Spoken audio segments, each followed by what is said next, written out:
জয় গুরু, বন্দে পুরুষোত্তম। পরম প্রেমম শ্রী শ্রী ঠাকুর অনুকূল চন্দ্রের নারীর নীতি পাঠ। বিষয় শাশুড়ির গঞ্জনায়।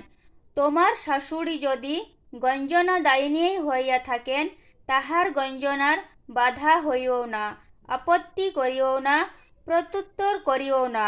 তাহার প্রয়োজনগুলির প্রতি নজর রাখিও, পূরণে যত্নবতী হইও। স্তুতি বাদে তাহাকে পরিপূর্ণ করিয়া তুলিও। সেবা বুদ্ধিকে অটুট রাখিও ও বাস্তবে পরিণত করিও।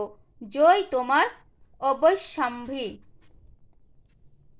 তোমার শাশুড়ি যদি বাড়ির ছোট ছোট কাজ নিয়ে তোমাকে কিছু বলে বা গালাগালি করে, তবে তুমি কিন্তু তার বাধা হইও না, মানা করিও না, উত্তর দিও না।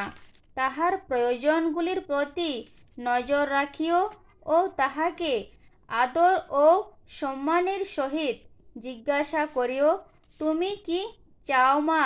হয়তো তাহার ভিতর এমন কিছু রয়েছে যা ও প্রকাশ করতে পারছে না, তাই প্রথমে তাহার সামনে বসে ভালোভাবে তাকে বোঝার চেষ্টা করুন।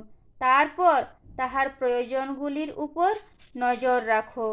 তাহার কি প্রয়োজন লাগতে পারে তুমি নিজেকে দেখবে, তোমার সারাদিনে কি প্রয়োজন লাগে। তুমি নিজে খাবার আগে তোমার শাশুড়ি মার খাবার কথা মনে আনবে। তুমি নিজে পরনের কিছু ভালো জিনিস নেওয়ার আগে তোমার শাশুড়ি মার পরনের কথা মনে আনবে ও তার প্রতি যত্ন নিবে। তার সাথে ভালো কথা বলে তাকে আনন্দে রাখবে। তুমি তার সেবাতে কখনো বিমুখ হইও না।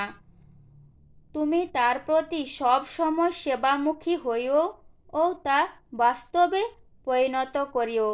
জয় তোমার অবশ্য হবে। জয় গুরু। ভুল ত্রুটি মার্জনীয়।